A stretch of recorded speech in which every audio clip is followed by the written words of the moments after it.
Okay, hello everyone. I'm Philippe Conus. I'm the current president of IEPA, and we're lucky enough to have Pat McGorry next to me discussing issues related to IEPA. So maybe you want to introduce yourself. Yeah, thanks, Philippe. I'm Patrick McGorry. I'm the executive director of Origin in Melbourne. It's a youth mental health research institute and professor of youth mental health at the University of Melbourne. Okay, so you've said that many times, but can you say again in your words now with so many years in the field, what is really important about early intervention, basically? Well, early intervention was an idea which, when I started psychiatry, it was part of the rest of healthcare and medicine generally, the idea of early diagnosis and trying to treat serious illnesses at the earliest possible stage. But it was something that was really foreign to psychiatry at that time.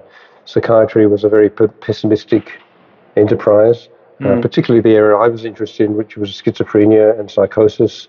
And people were given what we used to call a psychological death sentence when they were first diagnosed. And all of the hope for the future was extracted by the diagnosing psychiatrist, who almost reveled in it. And because they had this Krepelinian idea that schizophrenia was an early form of dementia, a 19th century idea which the facts have really, basically undermined over the years, even before treatment. And certainly with modern treatments, we should have expected that the illness could be managed in a much more effective way and the course of the illness modified in a very positive direction. And I think the early intervention movement has shown that's possible over the last 30 years. And we've tried to extend that idea beyond the more serious forms of mental illness like schizophrenia into other syndromes which emerge typically in young people. So you started in Melbourne, and there was a few people around the world, but hardly anyone. And where are we now? Well, actually, in the 1980s, there were a few people that were studying first episode schizophrenia or psychosis for a research point of view, because I thought, well, it's easier to understand the causes and the mechanisms if you study the very early stages of illness. So first episode, people like John Kane and Tim Crow, Eve Johnston, it's two groups only really, and very basic in the way to start off with. And then there were some other clinicians like me who had set up a first episode unit on a clinical basis. And one of those people was Marco Merlo, a colleague that you know, from Switzerland, and he had a similar idea to set up a unit for the young first episode patients and with a recovery sort of ethos. And so, it wasn't rocket science. It was a very simple idea, really. But once you saw those first episode patients all together in a mental hospital setting, you realized how frightening and traumatic it was, especially being surrounded by people with very chronic and disabling illnesses. And it's like the clinician's illusion, which created the illusion that everyone deteriorated and became disabled, was their future. So we knew we had to separate them from those patients and treat them in a different way with more optimism and start to develop psychosocial and recovery-orientated adjuncts to the medication that they were receiving. And of course, in those days, in the 1980s, they were given massive doses of antipsychotics because of the American idea of rapid neuroleptization, which Americans always think if some is good, more is better. And that's what they were thinking. And so the patients were being poisoned. And 8 patients died in the first year I worked in psychiatry because of the high doses of antipsychotics. And yet we knew from the 1950s, from work in Switzerland, I think it was, and Germany, that dopamine blockers could be used in very tiny doses to treat psychosis successfully, and they didn't need these huge doses of medication. So there's a mixture of trying to reduce the harm done to patients and to give them a much more holistic recovery pathway. And the final thing we saw was that there were very long delays in the patients getting treated in the first place. And so even if they responded to treatment, their lives had passed them by. They dropped out of school and they lost all their peer groups and they lost their confidence and their normal development was really disrupted. So we had to shorten the delays in treatment so that social damage didn't occur to them. Okay, so delay is a thing, but it's not enough. It's not just reaching the patients early, it's also providing specific treatment to them. Yeah, and it's funny because the evolution of the early psychosis movement, as you know, has either focused different researchers and pioneers in the field have either tended to focus on one or the other, like the Norwegians focused on reducing the DUP, and the Danish people, the Opus people, focused on the recovery program, and very few people have done both. Big efforts like to reduce the delay in treatment, combined with expert care. And the RAISE study in the US showed that you've got a window in which this early intervention program will optimally work, and then you lose the opportunity. And I think work in the UK even showed the window was much shorter than what the Americans said too. That the earlier you can find people once the psychosis has really become clear, the better the recovery rates. So it's the delay has to be short in order not to develop complications. Yeah. But then some people have recently sort of questioned because you lose the effect after 10 years. What do you say of that? Yeah, so one of the big critics, it's quite funny because if they applied this critique to cancer, they wouldn't last for 5 minutes with this critique. But you put all this effort into getting the person into remission and a good recovery pathway. And because then you discharge the person out of the intervention service into standard care, which is often and typically of very poor quality around the world, and many of the gains may be lost because of that. The critique is not of the standard care, but it's of doing the first intervention in the first place. So imagine if you treated someone with breast cancer, you got them into remission, and because you didn't follow them up and treat any relapses or recurrences properly or keep them well, that would be a very illogical criticism, but yet we had to deal with that in psychiatry. Yeah. Okay, and so this is about the concept. What about the association itself, IEPA? So what is the history and what were the aims somehow?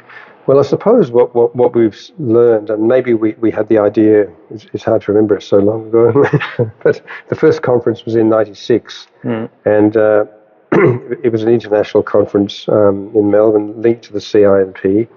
There was an earlier, smaller conference in Norway actually bringing together people around this idea that Jan Olav Johansen held in 1995. But in 1997, we brought all the people that were interested in first episode work together in Stratford-on-Avon in the UK, and we formed, the International Early Psychosis Association.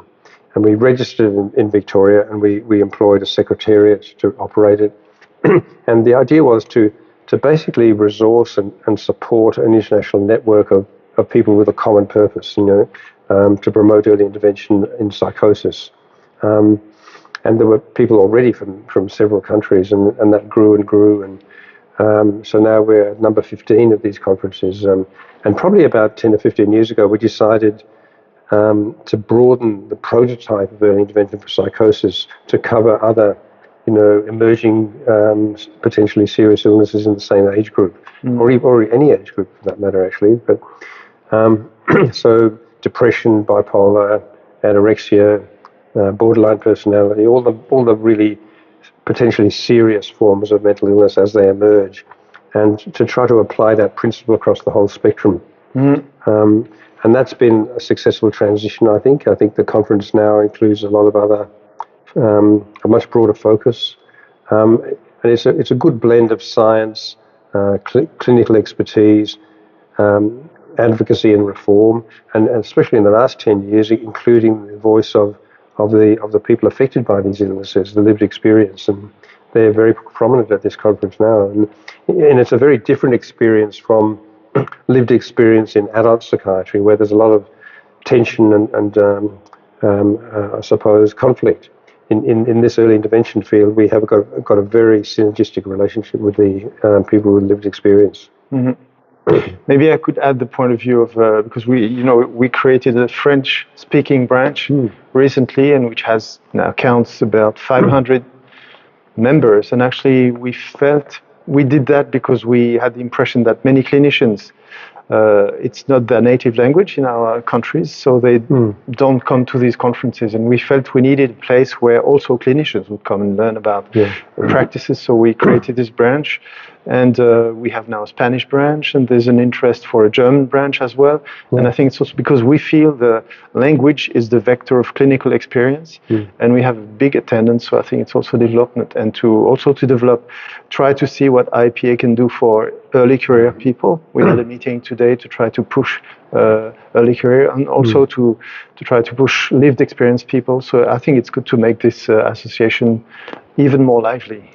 Yeah, and more inclusive, as you say, and it's very important, I think, what you said about the implementation challenge. I mean, we've proved the concept up to a point, and obviously there's a lot more work to do in that space too, but disseminating that, making it part of the standard of care everywhere, that's still a long way off. I mean, there are a lot of centres and services and oases around the world, but there's still a lot of desert where people don't have access to, the latest models of care and early intervention. And it's a reform front that's reached a certain level, but it needs to go a lot further. And what do you think of these, the principle of fidelity scales? I mean, do you think it's worthy to have them, or sometimes it can be a bit discouraging because they say, here's what you need to do, and if you don't have the resources, you might be a bit discouraged. So, well, we had to confront that problem. What's possible? It's always better to do something than nothing. But we've seen this in Australia, where reform programs have been rolled out with new money, where there's no clear evidence-based model of care, and there's no benefit. The patients don't benefit. The services get more fragmented, in fact, too. But if you have a clear model of care that's basically based on the evidence and the needs of the patients, and you can define the components that need to be there within whatever the available resources are, and then you measure adherence to that fidelity. We've done that in Australia, and the outcomes are incredible. The outcomes are really good if the evidence-based care is delivered to patients. And in other places, people put up a sign, early intervention program, and there's nothing behind the sign except for generic treatment as usual. Yeah. And then the outcomes are just no different. So it's good to have a balance, and maybe to have this as an aim, and it's not a problem if you don't fulfill all the criteria right away, but it's sort of a direction that you can follow. Yeah. For example, you might not be able to do home-based treatment. You might just do the outpatient recovery case management type model. You might not have resources for community education or mobile detection, but as long as you can do some of those things and do them effectively and high fidelity. But I think in advocating to government, if you were treating cancer, you wouldn't say, well, I'm setting up a cancer service and we've only got enough money to do surgery, but we've got no money for radiotherapy or chemotherapy. So that wouldn't be acceptable. I mean, so in psychiatry, we've got to say, this is what the evidence says is needed. And treatment is relatively ineffective if you don't have all the components. And so there's probably a minimum level of things that you must have. And maybe last question, what do you think, what is the future of IPA and early intervention globally? It's hard to predict the future. What should happen, or what do you hope? I think with the momentum we have, it should be a bright future, because we have, and I think the IEPA and the IOMH is another network around youth mental health that we developed. They're powerful tools, even though they run on a shoestring. That they bring together, the inspiring leaders from all around the world, and all the people who are inspired by those ideas and by the sort of the values and the mission. It is really a mission, which we as clinicians are supposed to be detached and impartial and not get emotional about things. But if you don't have that energy and a values and a sense of where the mission is going, you're not going to get there. So I think you can feel that power in this meeting every time you come to it, and it re-energizes everyone that comes to it. Yeah. I just remember the quote. It's it's hard to make predictions, especially about the future. Right. Okay, so thanks a lot, and thanks for starting this IEPA many years ago. And it's it's moving a lot of patients also, but also mental health professionals to a brighter future. I mean, it's been very inspiring to have this movement. Yeah, I agree, Philip. And it's, as you see, it's a huge team effort, and everyone involved deserves a lot of credit. But it's a big responsibility too that we all have to make sure that the world is a better place. Thanks. Thanks.